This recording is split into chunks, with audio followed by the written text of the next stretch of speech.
Opérateur, les lignes sont bien transférées? Oui, Parfait. Eric, vous pouvez commencer quand vous voulez. merci beaucoup.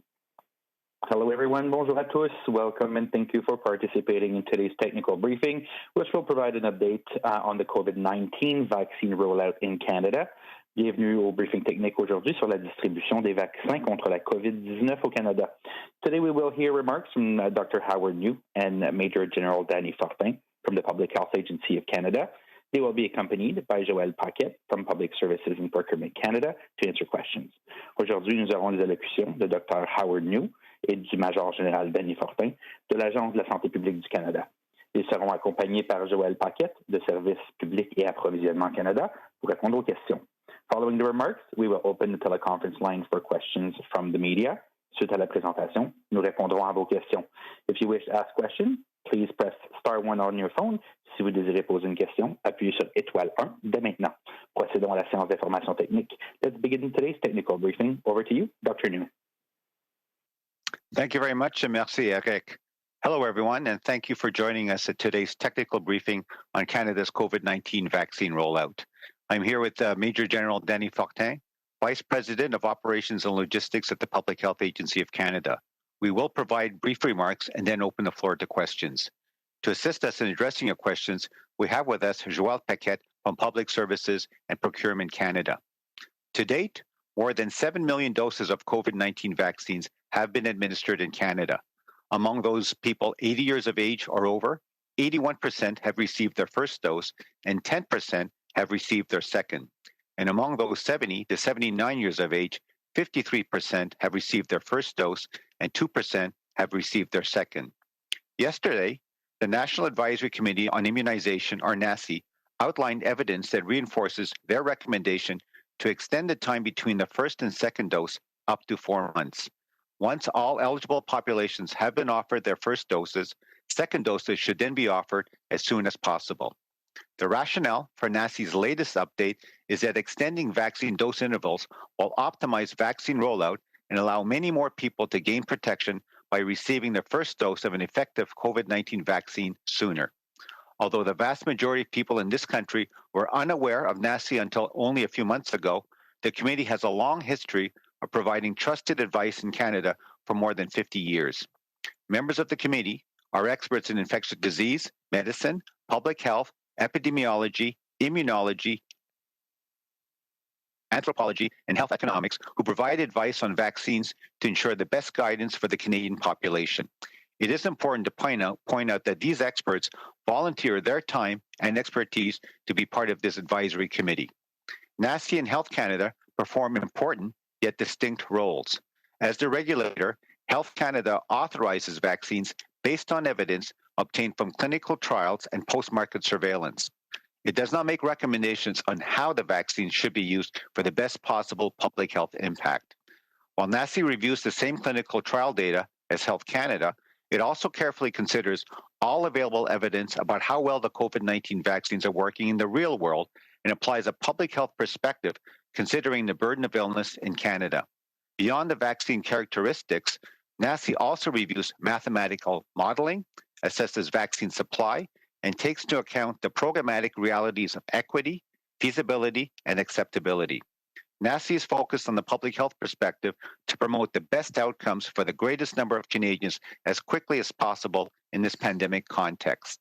Now that NACI has issued its latest full statement on dose intervals for COVID-19 vaccines, it is up to health authorities in the provinces and territories to decide how best to apply it in their immunization programs. As vaccination programs continue to roll out and more scientific information becomes available, we will certainly see further updates and changes in advice and plans. I urge everyone, even after you get your vaccine, to continue to adhere to public health measures such as social distancing, wearing a mask, and washing your hands frequently. These are necessary mainstays in our commitment to preventing the spread of COVID-19 and its variants. And if you haven't done so already, please make a point of finding out when and how you can register to get your vaccine. Your local public health website should have the information you need. Thank you. Bonjour à tous et merci de vous joindre à nous aujourd'hui pour assister à la séance d'information technique sur le déploiement des vaccins contre la COVID-19 au Canada. Je suis accompagné du Major-General Dany Fortin, vice-président de la logistique et des opérations à l'Agence de la santé publique du Canada. Nous prononcerons quelques mots, puis nous vous donnerons la parole. Pour nous aider à répondre à vos questions, nous sommes accompagnés de Joelle Paquette des Services publics et Approvisionnement Canada. À ce jour, plus de 7 millions de doses de vaccins contre la COVID-19 ont été administrées au Canada. Parmi les personnes de 80 ans et plus, 81 ont reçu leur première dose et 10 ont reçu la seconde. Parmi les personnes de 70 à 79 ans, 53 ont reçu leur première dose et 2 ont reçu la seconde. Hier, le Comité consultatif national de l'immunisation, ou CCNI, a mis en lumière les preuves qui appuient leur recommandation de prolonger jusqu'à 4 mois le délai entre la première et la deuxième dose. Une fois que toutes les populations admissibles auront reçu leur première dose, une seconde dose devrait être offerte dès que possible. La justification de la dernière mise à jour de CCNI est que l'allongement des intervalles entre les doses optimisera le déploiement de la vaccination et permettra à beaucoup plus de personnes d'obtenir une protection en recevant la première dose d'un vaccin efficace contre la COVID-19 plus tôt. Même si la grande majorité des Canadiens n'étaient pas au courant de l'existence de CCNI jusqu'à il y a quelques mois, ce comité de longue date fournit des conseils fiables au Canada depuis plus de 50 ans. Les membres du comité sont des experts dans les domaines des maladies contagieuses, en santé publique, en épidémiologie, en anthropologie et en économie de la santé, qui offrent les meilleurs conseils possibles à la population canadienne. Il est important de souligner que ces experts donnent bénévolement de leur temps et leurs expertises pour faire partie de ce comité consultatif. Le CCNI et Santé Canada jouent des rôles importants mais distincts. En tant qu'organisme de réglementation, Santé Canada autorise les vaccins en se fondant sur les données probantes obtenues au moyen d'essais cliniques et la surveillance post-commercialisation. Il ne fait pas de recommandations sur la façon dont les vaccins devraient être utilisés pour avoir le meilleur effet possible sur la santé publique. Bien que le CCNI examine les mêmes données d'essais cliniques que Santé Canada, il examine aussi attentivement toutes les données probantes disponibles sur la façon dont les vaccins contre la COVID-19 fonctionnent dans le monde réel et utilise une approche portant sur la santé publique étant donné le fardeau de la maladie au Canada. En plus des caractéristiques du vaccin, le CCNI examine des modélisations mathématiques, évalue l'approvisionnement en vaccins et tient compte des réalités programmatiques des principes d'équité, de faisabilité et d'acceptabilité. Le CCNI est axé sur la perspective de santé publique afin de favoriser les meilleurs résultats en matière de santé pour le plus grand nombre de Canadiens et Canadiennes le plus rapidement possible dans le contexte de cette pandémie. Maintenant que le CCNI a mis à jour son dernier énoncé sur les intervalles entre les doses de vaccins contre la COVID-19, il incombera aux autorités sanitaires des provinces et des territoires de décider de la meilleure façon de les appliquer à leur programme d'immunisation. À mesure que les programmes de vaccination se poursuivront et que de plus en plus des renseignements scientifiques seront disponibles, nous verrons certainement d'autres mises à jour et changements dans les conseils et les plans. J'encourage chacun de vous à maintenir les pratiques recommandées par la santé publique, même après avoir reçu votre vaccin. Conservez la distanciation physique, portez le masque et lavez vos mains fréquemment. Ce sont les piliers nécessaires de notre engagement à prévenir la propagation de la COVID-19 et de ses variants. Et si vous ne l'avez pas déjà fait, veuillez vous assurer de savoir quand et comment vous pouvez vous inscrire pour recevoir votre vaccin. Le site web de votre autorité de santé publique locale devrait contenir les renseignements dont vous avez besoin. Je vais maintenant céder la parole au Major-Général Fortin pour son mot d'ouverture. Merci. Merci, Dr. Njoo. Good afternoon, everyone. To date, we have distributed approximately 10.5 million doses of vaccine to provinces and territories. Over 2 million doses of vaccines have been distributed through Easter weekend and beginning of this week. We received the first shipment from Pfizer-BioNTech for the second quarter of the year this week, totaling a little over 1 million doses, and deliveries to provinces is now complete. As mentioned, we continue to expect that a steady flow of 1 million doses of Pfizer-BioNTech coming in country on a weekly basis through April and May 2021. Quantities will increase in June. Therefore, in the next 3 months, we expect to receive over 17 million doses of Pfizer-BioNTech alone. Deliveries of 590,000 Moderna doses were completed over the past weekend. Our next shipment of 855,000 doses of Moderna are expected to arrive early next week, with onward deliveries to provinces and territories to occur by the end of the week. The following shipment is expected to be around 1.2 million doses, with the delivery into the last week of April. Exact dates of delivery are yet to be confirmed.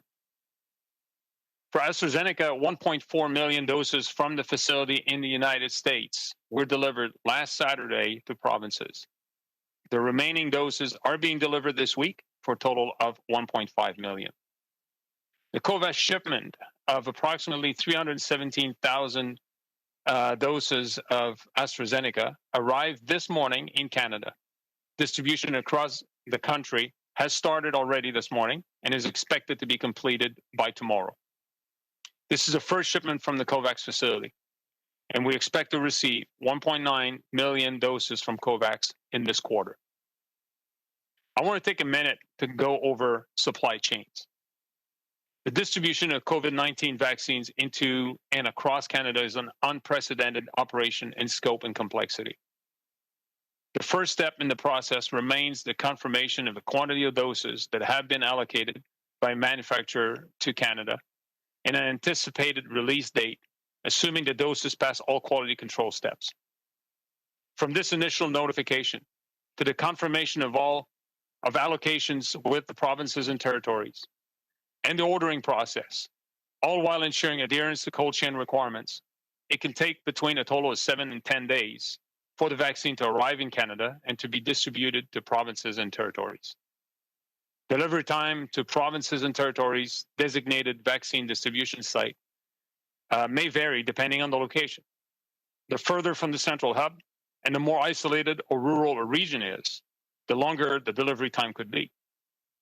Generally, however, we're able to deliver vaccines within 2 to 5 days of them arriving in Canada, and provinces then leverage their own distribution systems to further distribute to hundreds of sites across the nation.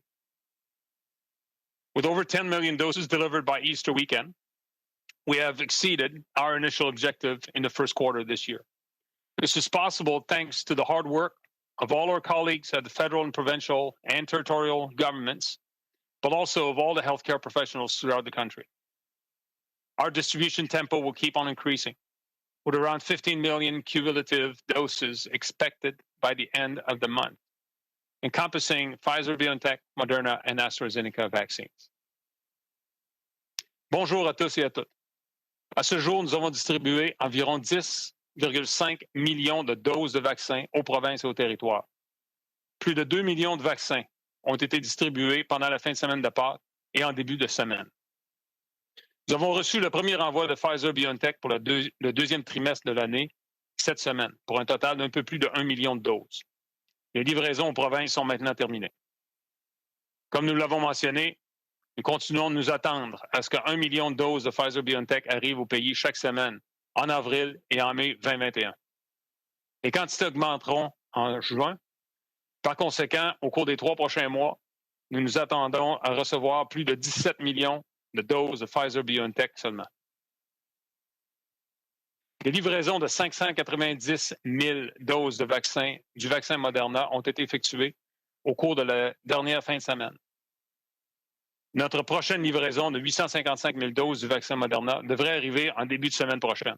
Et les livraisons aux provinces et aux territoires devraient avoir lieu d'ici la fin de cette semaine-là. La prochaine livraison devrait comprendre environ 1,2 million de doses et devrait avoir lieu au cours de la dernière semaine d'avril et les dates exactes de livraison restent à être confirmées. Pour le vaccin AstraZeneca, 1,4 million de doses provenant de l'usine de fabrication des États-Unis ont été livrées samedi dernier aux provinces. Les doses restantes sont livrées cette semaine pour un total de 1,5 million. L'envoi de COVAX d'environ 317 000 doses de vaccin AstraZeneca est arrivé ce matin au Canada. La distribution à l'échelle du pays a commencé ce matin et devrait se terminer demain. Il s'agit du premier envoi de COVAX. On s'attend à recevoir 1,9 million de doses de COVAX au cours du deuxième trimestre. Permettez-moi maintenant de prendre une minute pour discuter de la chaîne d'approvisionnement. La distribution de vaccins contre le COVID-19, d'abord au Canada puis dans l'ensemble du pays, est d'une ampleur, d'une complexité sans précédent. La première étape du processus est la confirmation de la quantité de doses qui ont été attribuées au Canada par un fabricant et une date de distribution prévue, en supposant que les doses respectent toutes les étapes du contrôle de la qualité. De cet avis initial jusqu'à la confirmation des allocations avec les provinces et les territoires, en passant par le processus de commande et tout en assurant le respect des exigences de la chaîne du froid, il peut se passer entre 7 et 10 jours pour que le vaccin arrive au Canada et soit distribué aux provinces et territoires jusqu'aux endroits les plus éloignés. Le temps de livraison au site de distribution des vaccins désignés par les provinces et territoires peut varier selon l'emplacement. Plus on s'éloigne du centre, plus une région est isolée ou rurale, plus le délai de livraison peut être long. En général, nous sommes en mesure de livrer des vaccins dans les 2 à 5 jours suivant leur arrivée au Canada. Les provinces ont ensuite recours à leur propre système de distribution pour les faire parvenir à des centaines d'endroits au pays. Avec plus de 10 millions de doses livrées le lundi de Pâques, nous avons dépassé notre objectif initial au premier trimestre cette année. Cela a été possible grâce au travail acharné de tous les collègues à tous les niveaux de gouvernement, au fédéral, provinciaux et territoriaux, ainsi que tous les professionnels de la santé à travers le pays. Le rythme de distribution va continuer d'augmenter, avec environ 15 millions de doses cumulatives attendues d'ici la fin du mois, d'ici la fin du trimestre, à la fin du mois, comprenant des vaccins de Pfizer-BioNTech, AstraZeneca et Moderna. Merci beaucoup. Je suis maintenant disposé à prendre vos questions. Merci beaucoup, Major-General Fortin. We will now open the phone line to questions. We ask that you limit yourself to one question and only one follow-up. We'll be taking questions in both official languages. Nous vous demandons de vous limiter à une question et seulement une question suivie. Vous pouvez poser vos questions dans l'une des deux langues officielles. Opérateur, première question. First question, please.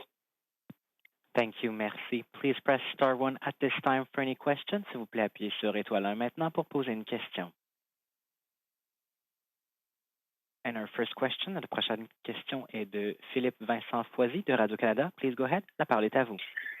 Oui, bonjour. La question est pour M. Njoo, puis peut-être M. Fortin, si vous voulez réagir à tout ça. Quand vous nous avez présenté vos modélisations, il y a presque 2 semaines, vous avez dit qu'il y a une course en ce moment qui est très serrée entre les variants et les vaccins. Aujourd'hui, si vous nous faites un peu l'état de cette course-là, est-ce que les variants sont encore en avance? Merci pour la question. C'est Dr. Njoo. Peut-être je peux commencer. Oui, c'est une course, je peux simplifier, entre les variants et aussi les vaccins, mais c'est pas seulement si simple que une course entre les vaccins et les variants, parce que on sait que les vaccins sont en principe une couche de protection, mais c'est très important de continuer aussi avec les autres mesures de santé publique bien éprouvées comme les pratiques individuelles, mais aussi à l'échelle de la population, comme on fait au Québec et même en Ontario maintenant actuellement. Donc, je pense que c'est pas si simple de parler seulement de vaccins, mais c'est très important. On continue de vacciner le plus grand nombre des Canadiens le plus rapidement possible, mais aussi c'est très important parce qu'on voit dans quelques provinces, et c'est vraiment un problème avec la propagation de COVID-19 en général, mais aussi la proportion des variants continue à augmenter. Donc, je pense qu'il faut vraiment, comme dire, pas lâcher les mesures de santé publique en même temps qu'on continue avec les programmes de vaccination à travers le pays. Merci. J'ai une question sur AstraZeneca qui n'est pas nécessairement liée à la sécurité. Là, vous en avez parlé hier, là, à moins qu'il y ait quelque chose qui a changé, vous pouvez nous en parler, mais sur sa difficulté de répondre aux variants. Par exemple, au Québec, on n'enverra pas le vaccin d'AstraZeneca en Abitibi parce qu'il y a le variant brésilien ou le variant sud-africain qui est là-bas. À quel point cette crainte-là d'avoir des vaccins qui ne répondent pas aux variants vous force à revoir la stratégie de vaccination, dans le sens que tous ceux et celles qui aujourd'hui ont le vaccin d'AstraZeneca vont peut-être devoir avoir un autre vaccin bientôt si jamais ces variants-là dominent. Là. Est-ce que ça, quand vous regardez vos chiffres, vous dites « aïe, aïe, aïe, il va falloir changer notre stratégie avec ce vaccin-là bientôt ». OK. C'est Dr. Njoo. Merci pour la question. Je pense qu'à l'heure actuelle, c'est très important. On n'a pas les données probantes ici au Canada que les vaccins ne sont pas efficaces contre n'importe quelle comme des souches ou de virus, incluant les variants. Donc, je pense que c'est important de continuer avec nos programmes de vaccination avec les vaccins déjà approuvés ici au Canada. Mais comme j'ai déjà constaté, c'est aussi très important de continuer avec toutes les mesures de santé publique. C'est pas seulement une question de la vaccination. Mais c'est sûr que on regarde étroitement qu'est-ce qui se passe aussi dans les autres pays avec leur expérience, avec leur programme de vaccination, aussi avec la propagation des variants. Moi, je suis aussi au courant que même les entreprises, les fabricants des vaccins continuent toujours de faire des expériences dans leur laboratoire pour voir si leur vaccin continue à fonctionner efficacement contre les variants qui peut-être qui sont émergents. Donc, pour l'instant, je pense que c'est notre stratégie, mais c'est aussi pour souligner le point qu'il faut vraiment continuer avec les mesures de santé publique et c'est pas seulement une question de vaccination. Merci, Dr. Njoo. Operator, next question. The next question, la prochaine question est de Hannah Thibodeau from CBC News. Please go ahead. Your line is open. Hi, thank you for taking our questions. I'd like to start first. Many young Canadians who received a first dose of the AstraZeneca vaccine are now concerned about their second dose and that this shot is really being discouraged from their age group. What is the plan for them? Okay, it's a Dr. Njoo. I'll take that question. I'll start off. First of all, in terms of the AstraZeneca vaccine, the fact is that overall it's a very I think safe and effective vaccine. I think at the the global level, over I think close to 200 million doses of the vaccine have been administered, and I think it's been proven and shown in many countries to have a very, very important sort of impact in terms of preventing a serious illness and death. So I think that needs to be stated up front, and that I think it would still be the case here in Canada. I think it's a credit to sort of the surveillance systems in Europe, as well as obviously the system here in Canada, post-marketing to be able to have detected the safety signal, this rare event, with the blood clots that we all know about now. That is rare, but that certainly needs to be taken seriously and looked into. So I think in Canada, we are taking the prudent approach based on the recommendation from NACI. We're taking a pause in terms of use of the AstraZeneca vaccine for those under 55 years of age, but certainly continue to recommend very strongly, in terms of the benefits versus the risk. Anyone over the age of 55, you should accept or certainly go for the first vaccine that's offered to you, and that includes AstraZeneca.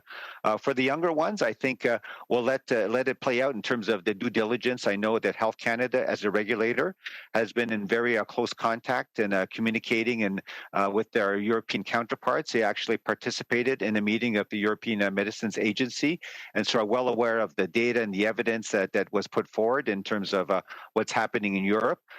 They've also put additional terms and conditions to AstraZeneca in terms of requesting additional data stratified by age and gender so they can do further analyses and in the Canadian context. And so based on that, they'll do their deliberations and come forward with recommendations as appropriate. And then obviously following sort of the data coming from Health Canada, NACI as a sort of an expert advisory committee would take that into account and provide updated guidance as necessary and appropriate. I think there is, I think, a bit of time because we are, NACI has recommended the dosing interval could be extended up to 4 months, and so I think for the time being, I think that folks are fine. I think that other options could be looked at. I think what you might be getting at, and we're seeing some experience and sort of trials going on around the world in terms of a mixed schedule, where someone might be receiving a first dose of a certain type of vaccine, and then their second dose is another type of vaccine. We're looking very carefully at that as well to see what the outcomes are in terms of overall effectiveness, and certainly that'll be taken into account in terms of what might be put forward here in Canada. But at the present time, you're right. The current sort of recommendation is that if you begin a series, especially a 2-dose regime for a certain vaccine, it's obviously better to continue and have your second dose with that same vaccine. But there is some time, and we're all looking at the data, and we'll make the adjustments as necessary and appropriate. Thank you. So just to clarify, for someone who's under 55 who received their first AstraZeneca dose, it's wait for now. Hopefully you will be able to get your second AstraZeneca dose, but it could become potentially a second dose of Pfizer or a second dose of Moderna. Am I correct in what I'm saying? It's possible, but at the present time, I would say that Health Canada is looking at the data. That they'll certainly take that into account in terms of what is best in the Canadian context, and then NACI will also look at the data as it continues to evolve and become available from other countries around the world, and they'll make the best recommendations for what we could or should be doing for, quote, as you say, that second dose for the AstraZeneca 2-dose regime. Thank you, Dr. Njoo. Upper next question. Prochaine question. Thank you. The next question. La prochaine question est de Raymond Filion de TVA. Please go ahead. La parole est à vous. Merci, bonjour. Une question peut-être pour Mme Paquette ou le Major-Général Fortin. Est-ce que vous avez de l'information concernant les livraisons du vaccin Johnson & Johnson? Avez-vous une date, une idée des quantités qui seront livrées au Canada à ce moment-ci? Merci pour la question. Nous sommes toujours en discussion avec Johnson & Johnson présentement, mais on approche l'information, d'avoir l'information sur la livraison du vaccin, et nous fournirons cette information aussitôt que possible. Merci. OK. Donc, pas d'information aujourd'hui. Pour ma relance, Dr. Njoo, les courbes montrent que les cas augmentent en flèche au Canada. On est en voie de rattraper les États-Unis. Comment vous expliquez ce revirement-là? Il y avait un gros écart à la faveur du Canada. Là, c'est rendu que le Canada va dépasser dans les prochains jours probablement la situation aux États-Unis en termes des nouveaux cas. Vous l'expliquez comment? Est-ce qu'on a échappé le ballon au Canada? Merci pour la question. Je pense que c'est difficile à généraliser parce que, même au Canada, les régions, les provinces à travers le pays, aussi les territoires, ont tous leur propre, épidémiologie et contexte. Je peux dire qu'en général, la situation au territoire, mais aussi dans les provinces de la région atlantique, tout va pas mal, on peut dire. Pas beaucoup des éclosions et des problèmes, mais vraiment, en effet, on regarde les 6 provinces à l'ouest de l'Atlantique, et oui, on regarde la Colombie-Britannique, les provinces des prairies aussi, le Québec, l'Ontario, et oui, la situation est préoccupante.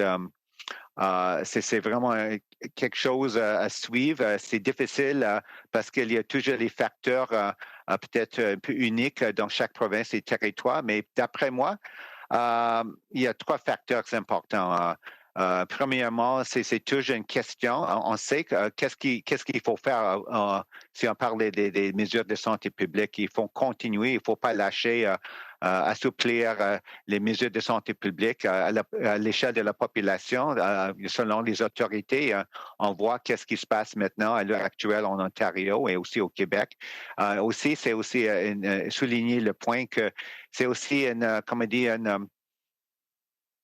responsabilité personnelle pour chaque Canadien et Canadienne de regarder, hey, il faut vraiment limiter les contacts, rester au foyer, pas voyager peut-être pour le loisir dans les autres provinces, continuer de pratiquer toutes les bonnes mesures de pratiques individuelles comme le port du masque, lavage de mains, distanciation physique, tout ça.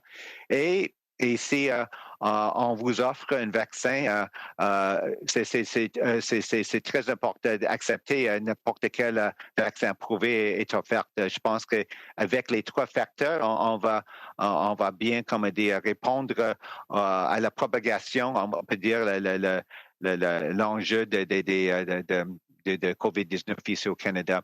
Et je pense que ce n'est pas vraiment une question de comparer aux autres pays. Il faut faire ce qu'il faut faire ici au Canada. Merci. Merci, Dr. Njoo. Operator, next question. The next question, la prochaine question est de Mackenzie Gray from CTV. Please go ahead. Your line is open. Hi there. My first question is for Dr. Njoo. Dr. Njoo, correct me if I'm wrong. From previous press conferences, you and Dr. Tam have been saying throughout this time that it makes the most sense for provinces to vaccinate people moving down by age, because those are the people who have the highest risk of dying if they contract COVID-19. There's been a lot of people who've been pushing recently to have essential workers, teachers, people who work in factories vaccinated, potentially ahead of some of those people who are older. Do you think that is a good strategy to change now, considering variants seem to be impacting younger people more? Yeah, well, first of all, thank you very much for the question, Mackenzie. I wouldn't say that it's any change in the strategy. Right from the get-go, when NASA came out with their recommendations, I think everyone was agreed that the highest risk group were certainly older Canadians, especially those over 80 years of age. And we certainly saw what happened, for example, in long-term care facilities in terms of serious consequences and as well as death for those older individuals. And in the first quarter, with a relative scarcity of supply of vaccines, 6 million doses we anticipated. We actually did better than that. I think over 10 million doses now received in the country. That made sense to prioritize older Canadians. But if you look at the NASA guidance, there is a listing of all of the priority populations. And as more and more vaccines become available, obviously you look at all of the groups, and then I guess I would defer to the provinces and territories based on their demographics, their local context in terms of vaccine supply, where the outbreaks are occurring, et cetera, and so on. They would be in the best position in terms of how they roll out their vaccination programs. So, for example, I know in Ontario, they're looking at hotspots and younger folks, the issue of essential workers. That's actually listed in the NASA guidance in terms of being a priority population. Where it is in the sequence, I think certainly was more important in the first few months of this year. But as more and more vaccine doses become available, millions of doses are coming in sort of on a weekly basis, then I think it becomes less and less of sort of an issue as, in essence, all Canadians will essentially be offered a vaccination at some point. And so I think I would leave it to the provinces and territories in terms of how best to, at the present time, but moving forward, administer the vaccine doses they receive to their own populations. Thank you. My follow-up question is for Major General. Yeah, and my follow-up question is for Major General Fortin. President Biden in the U.S. has come out and said on April 19th, all Americans will be able to be eligible to be vaccinated. You know the numbers better than anybody in terms of the vaccines coming into Canada. Can you give us maybe a week or a more specific time frame as to when you would expect we have enough vaccines in Canada to vaccinate all eligible adults?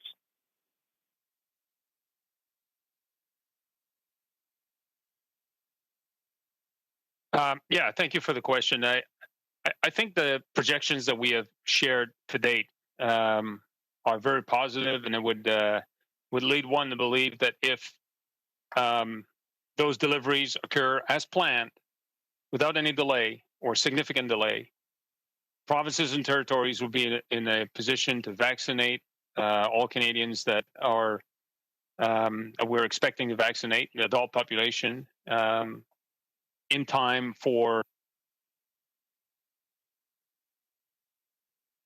summer to early fall. I think it depends on a number of factors, but certainly if provinces and territories adhere to a 4-month interval, and the flow of vaccines, as I indicated, is positive or remains the same.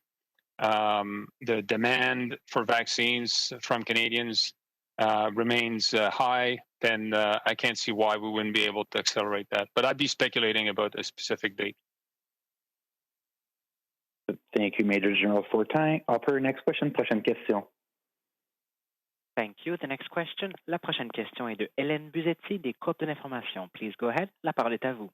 Oui, bonjour. J'aimerais revenir à la question de mon collègue Raymond Filion sur les vaccins Johnson & Johnson.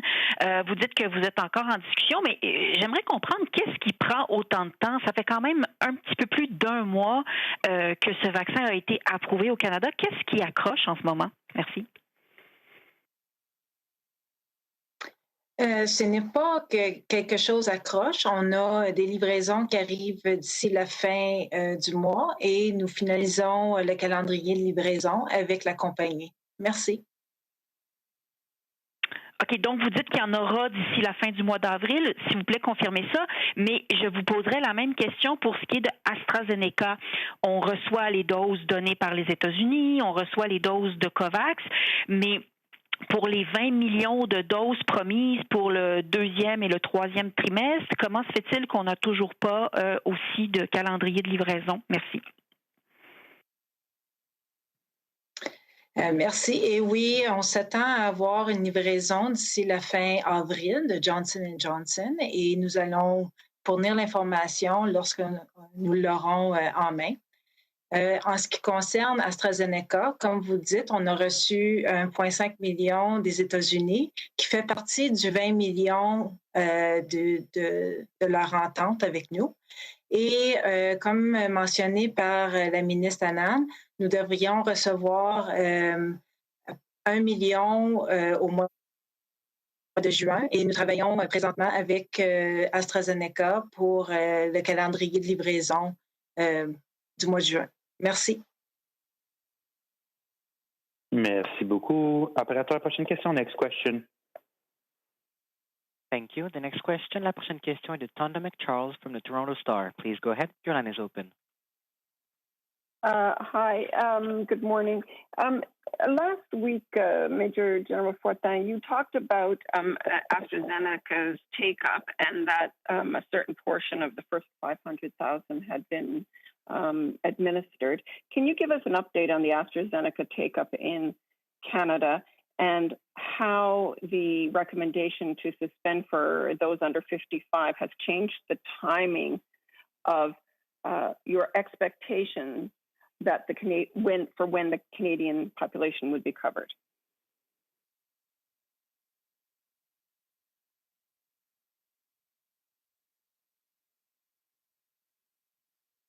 Hi, it's General Fortin here. Can you hear me?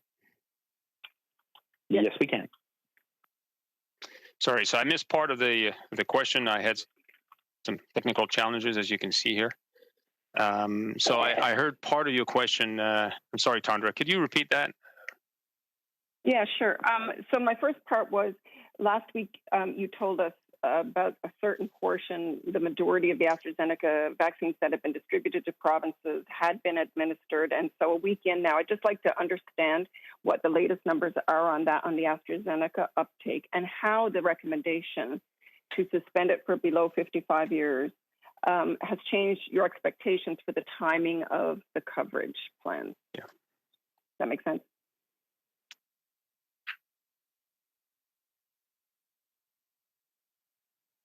Yes, Tondra, thank you for the question.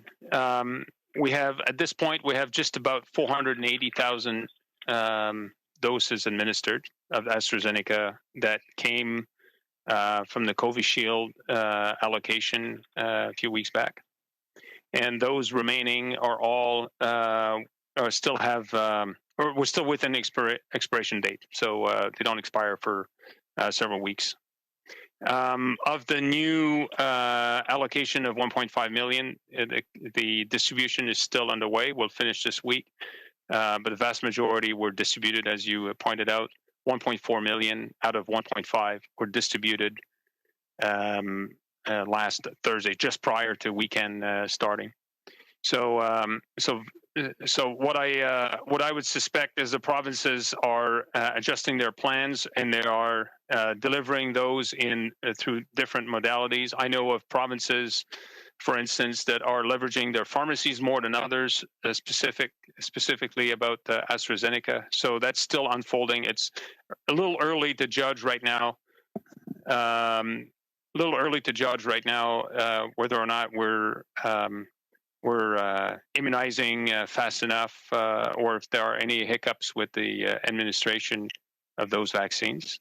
A small quantity, I think about 6,000 of the 1.5 million have been administered to date.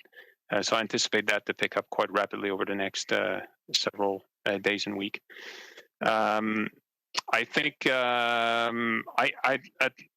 from my viewpoint, unable to assess whether or not the decision to move to 55 has dramatically changed anything. I think it's a little premature to judge that right now, so time will tell, and once we know that, we'll return. But I think my colleague Dr. Njoo might have a little bit more to add on that. It's Dr. Njoo. Not really much more to add. Certainly, just anecdotally, I think there's been good uptake. Certainly here in Ottawa, I understand there's waiting lines at pharmacies and sort of all of the sort of the outlets in which the vaccines are being offered, and people are taking it up. I think people are taking the message to heart that it's important to get vaccinated as soon as possible when you get offered one of the approved vaccines here in Canada, including AstraZeneca. So I think it's looking good, and I hopefully as more and more Canadians become vaccinated, then we'll reach our objective of all Canadians being vaccinated with the 1 and 2 doses. I think the Prime Minister spoke to it as sort of towards the end of the summer. So I think we're on track for that, and I think we just need to keep, as you say, our nose to the grindstone and keep focused on the task at hand. Thank you, Dr. Njoo. Tonda, follow up. My other question, Dr. Njoo, is you mentioned several times in this news conference that people who get vaccinated have to continue with all of the individual public health measures and respect the population level public health measures. So I'd like to know at what point you intend to issue specific guidelines or advice for vaccinated people and what they will or won't be permitted to do, such as we've seen in the CDC. I know you've been asked this question a number of times, but now we're well into it. So I wonder if you have any advice for us right now, since people are getting those vaccines in their arms.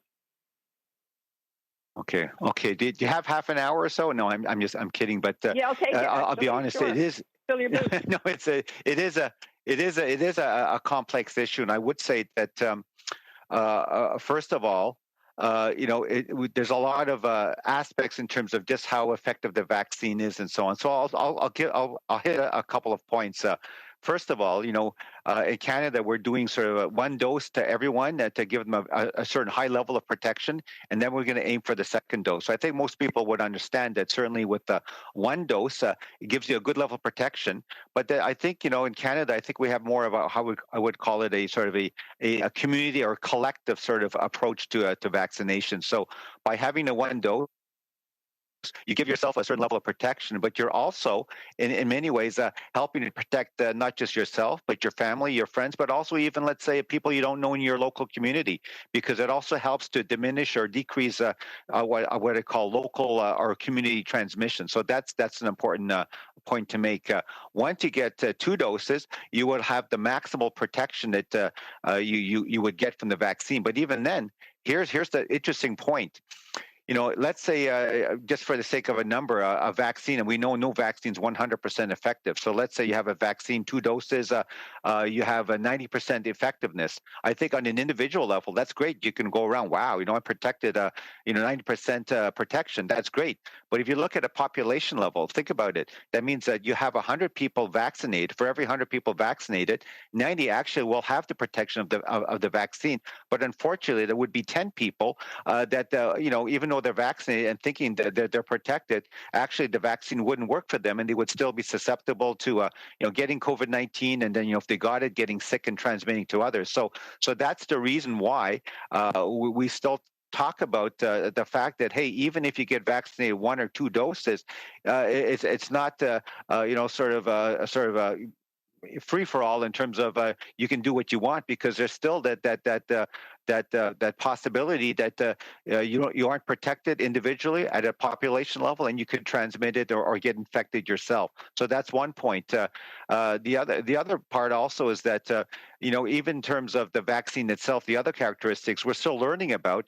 The vaccines have proven to be effective in terms of real world evidence. With respect to decreasing the risk of severe illness and death. But in terms of asymptomatic infection transmissibility, that's still, I think, a bit of an open question. There's some good evidence from around the world that, hey, it's pretty good in terms of preventing onward transmission, but it's not, I think, 100%. So that's another, a question that still, I think, the science is out there to look at. And then I think another aspect is obviously the durability of protection, right? Hey, these vaccines have only been around, since sort of late last year, and here we are into the first quarter, past the first quarter here into now April in Canada. And so here in Canada, but also around the world, we're still learning as we go in terms of how well they're working in terms of effectiveness and in terms of also durability of protection. So that's another aspect. And of course, with the variants, we're still keeping an eye on in terms of the vaccine effectiveness, looking at to see if there are, what we call vaccine escape situations or cases as we move along with our vaccination. So with all of these factors in play, I don't think it's as straightforward in terms of giving guidance to people. Yes, you can do this or you cannot do that based on getting 1 or 2 doses of the vaccine. The other part also I would say is that to finish off the answer for now is that it also depends on local context and epidemiology, because depending on the sort of the circulation of the virus in your local community, even with 1 or 2 doses and all the things I just mentioned, just now, that will also determine what local authorities feel comfortable in terms of, allowing certain types of activities, mass gatherings and so on.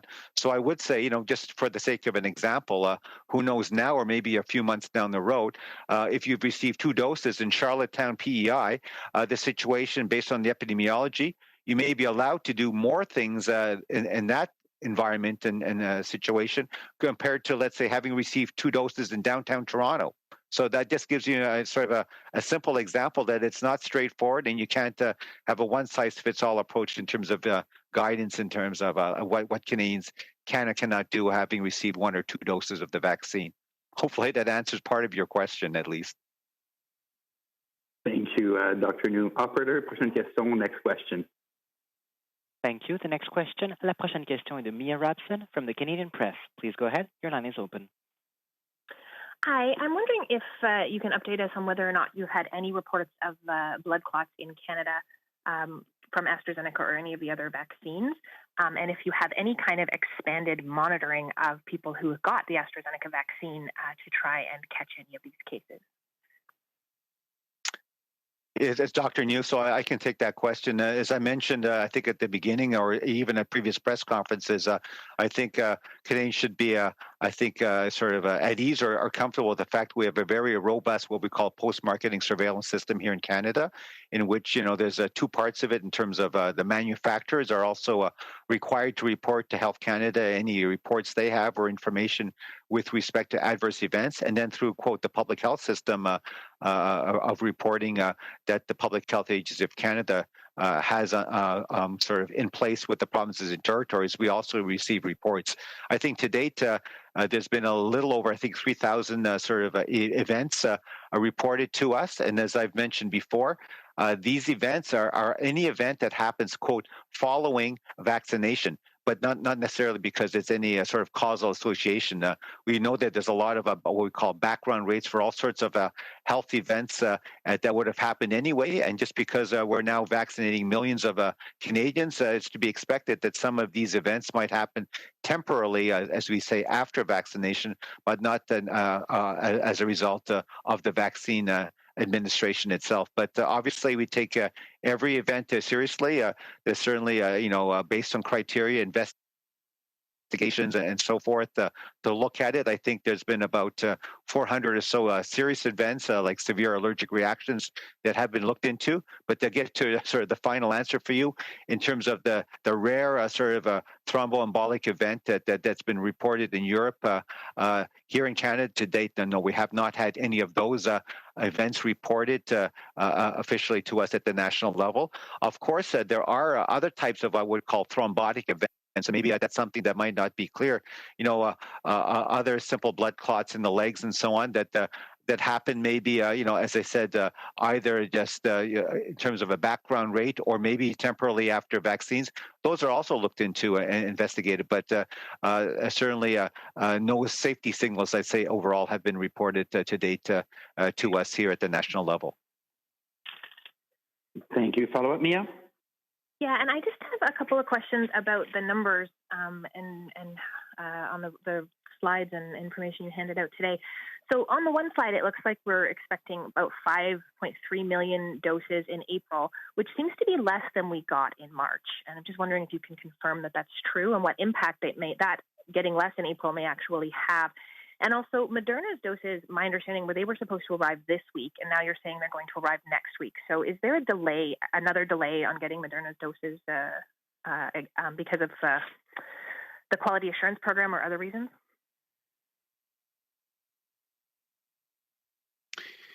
Yeah, so we have 1 million a week of Pfizer. There are 4 weeks in April as opposed to 5 weeks of March. Where we had just about the same per week.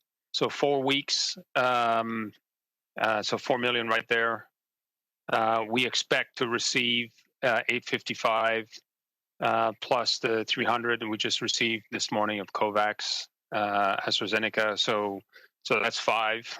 And we're slightly above another million by the end of the month, at the end of the month. So I'm cautiously optimistic. So you can do the math. You can see that it might bust to 5.3 million slightly, but I think it's prudent to leave it where it is for now, and we'll continue to update as we move forward. So that's the first part of the answer. Secondly, I think when it comes to Moderna, we've been indicating for a while that Moderna was able to move from a 3-week cycle to a 2-week cycle. And with an expected delivery to Canada or expected pickup in Europe with our logistics service provider in that said week. Recently, they experienced some backlog with quality assurance. It's part of their manufacturing process. At the tail end of the manufacturing process, they want to, as you would suspect, they want to go through the proper quality assurance processes, and there's a backlog. And as a result, we expect to pick up doses that were scheduled for this week, early in the week, so possibly Monday, with arrival here the next day and distribution right away to provinces and territories. So to be completed by Friday the 16th. The same deal happens, or we anticipate the same deal for the 3rd week of April, where it might be available for pickup at the end of the week or early in the following week. And therefore, I think it's prudent planning on our part right now to bank on the last week of April, and we'll advise as we get closer or as we get through it. So that's the best I can tell you for now with regards to Moderna backlog with the quality assurance processes. We don't anticipate that to last beyond that month, but according to AstraZeneca, but we'll advise as we get more from them moving forward. Thank you, Major General Fortin. Operator, next question. Prochaine question. Thank you. The next question, la prochaine question est de Ryan Tumulty from the National Post. Please go ahead. Your line is open. Yeah, good afternoon. I've noticed in the stats that you've provided that the Northwest Territories, the Yukon, and Nunavut are well ahead in their vaccination efforts. I know that was a deliberate effort, a deliberate decision made early in the process to send them more vaccines than they would have otherwise qualified on a per capita basis. I'm wondering if you can talk me through why that decision was made, what was the reasoning for that decision, and I'm also wondering if you're following how their rollout is going because they're much further along than the rest of the country. Okay, well, I'm happy to explain that. I explained that several times earlier in the winter.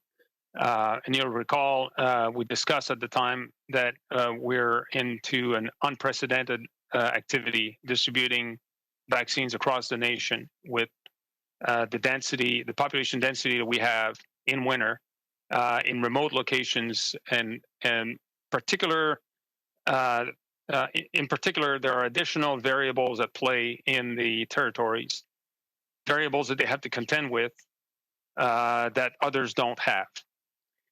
Case in point is the vaccinators and some of the support staff, but the vaccinators in particular often come from provinces and are currently in the territories on an extended period for the purpose of administering those vaccines, in addition to the small medical staff that they have already.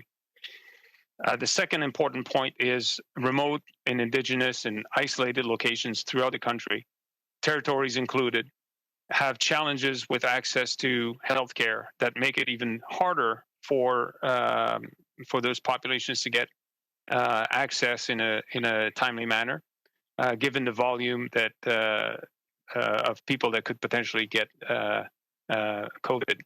So the decision was made, and I think Dr. Njoo could expand on that with greater fidelity, but decision was made through various tables to recommend an approach where 75% of the adult population in the north would have access to vaccines in the first quarter. And that's a commitment that the government went with, and we provided those doses to the territories to administer, and they are progressing very well. When you look at all the variables at play, there's a combination of different modalities, super site in Whitehorse, community hopping with small teams to various locations throughout the territories, even more so in Nunavut, given the litany of distances there. So I don't know if Dr. Njoo has anything to add to this, but that's part of the reason why they saw an accelerated delivery, and they are progressing very well. We're monitoring very closely with them as well, their progress and their assessment of the demand. If there's anything that we can do and we can replicate or adjust with the provinces to ensure that we take on board all the best practices and lessons that we identify from across the country, including, of course, the territories in this case. Yeah, Dr. Njoo, I really don't have much to add to Major General Fortin's excellent answer. I think maybe just a simple anecdote to sort of get all of the issues he's raised. Obviously, the isolation, the unique vulnerabilities, the limited access to healthcare services. So from a practical point of view, if you've got a remote community and you're doing strictly based on the criteria, for example, we talked about earlier in this press conferences and also previously, let's say based on age. And so, you say, okay, it's only, individuals 80 years of age and older. So you go to a small isolated community, and there's a household that has the 80-year-old grandmother, but you have several other members who are also younger in the same household. If one of them were to get infected, it would be much more easily passed on to the others. And then, of course, you get the issue of access to healthcare, and you have a plane coming in to vaccinate, and it's difficult enough, in the winter to get to this isolated community to vaccinate, quote, the 80-year-old grandmother. So why not? It just makes a whole bunch of sense for different, a whole bunch of reasons to vaccinate all of that household and all the members of that community rather than just going strictly by sort of, various criteria such as age at the beginning. So I think that was the thinking. And certainly I think the territories have done an excellent job in terms of vaccinating their populations. I think a few weeks back, we mentioned, what percentage of the populations in the territories have been vaccinated. And, I don't have the updated figures with me, but certainly I think we can make that available to show you how well they're doing. Thank you. Thank you, Dr. Njoo. Follow-up, Brian? Yeah, I appreciate all of that answer. I'm just wondering, they've been able to lower restrictions there because of, partially because they took a zero COVID approach, and also because of this widespread vaccination effort. I'm wondering if, we've talked a few times here about being uncertain when we'll be able to reach herd immunity. I'm wondering if the territories potentially give you an opportunity to see a real-world example of that and know when a community might be fully protected at what sort of vaccination level. Yeah, it's Dr. Njoo. I think that's an excellent question. I think we're all learning, both here in Canada and around the world. And you're right. As populations get vaccinated, and you look at the level of circulating virus, herd immunity, vaccine coverage, all of those parameters are very important to study. And I think as people are getting vaccinated, obviously, there's record keeping involved in terms of, collecting the data. And certainly what we're looking forward to is hopefully, as you say, the sharing of the data, even publications in terms of how various situations, be the outbreaks, are managed. There's lots to learn. And so you're right. It's sort of a good news story. What's happening in the territories with their, I think, overall low level of COVID-19. I think the success of their vaccination programs. But it's, as I said earlier, it's not just the vaccination alone. It's some of the other sort of a good implementation of public health measures, both at an individual level and also, I think, at a population level that have contributed to that. And if there are lessons to be taken from that could be applied to other contexts in Canada. Certainly among the provinces and territories, we're always exchanging best practices at our special advisory committee.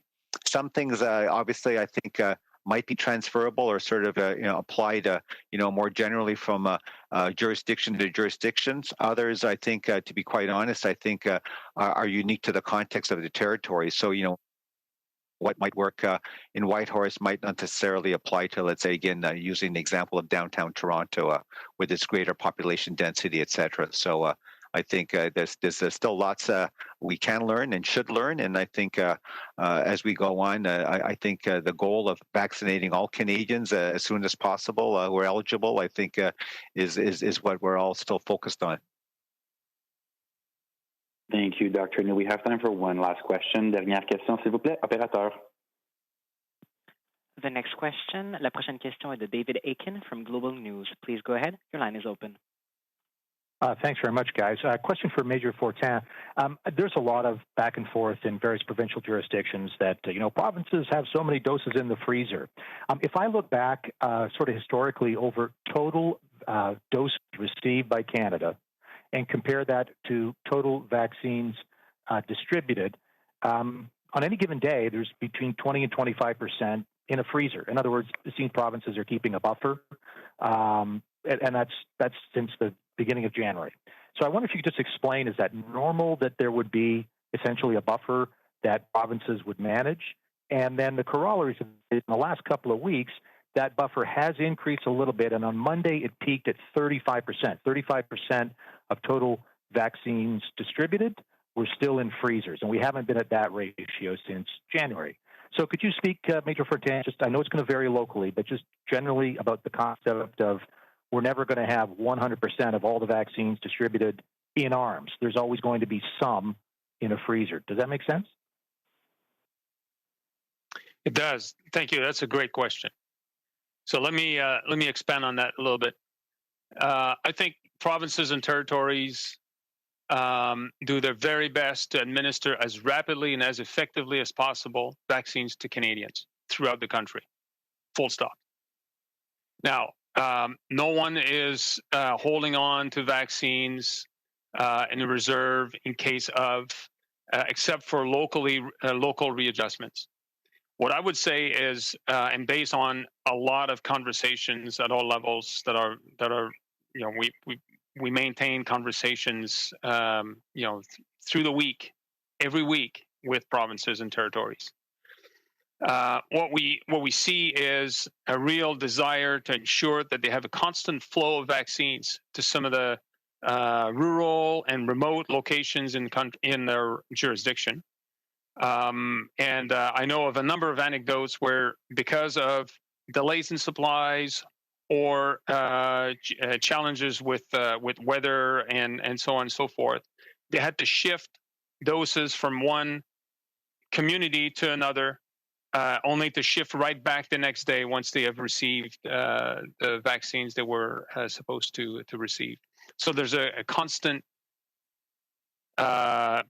vaccines are in constant movement across the country. And I tried to lay this out a little bit in my statement, where it takes days to distribute all the way to some of the most remote locations.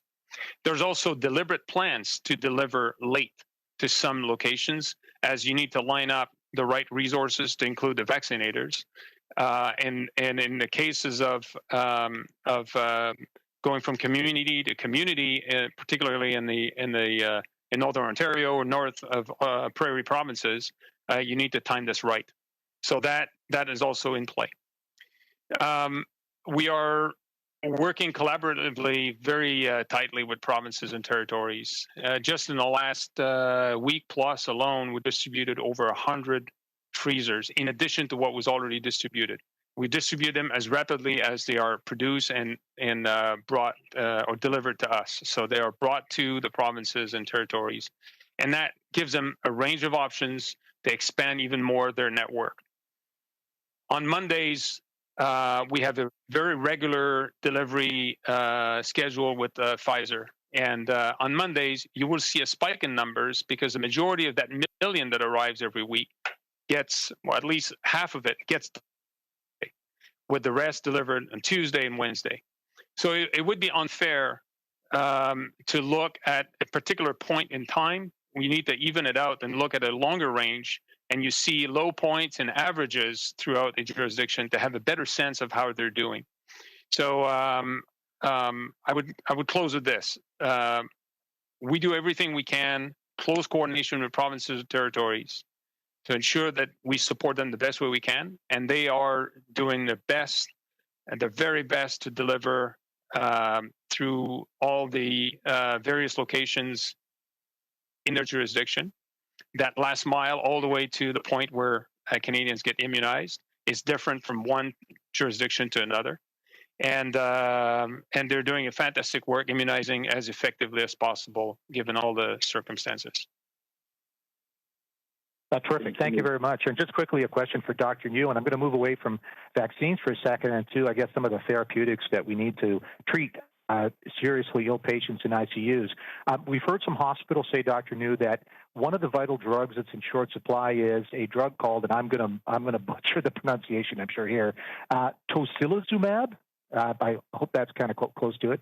I just wonder if you're able to speak to whether Health Canada is doing more to acquire that tocilizumab and or other therapeutics needed to treat some seriously ill patients in ICUs.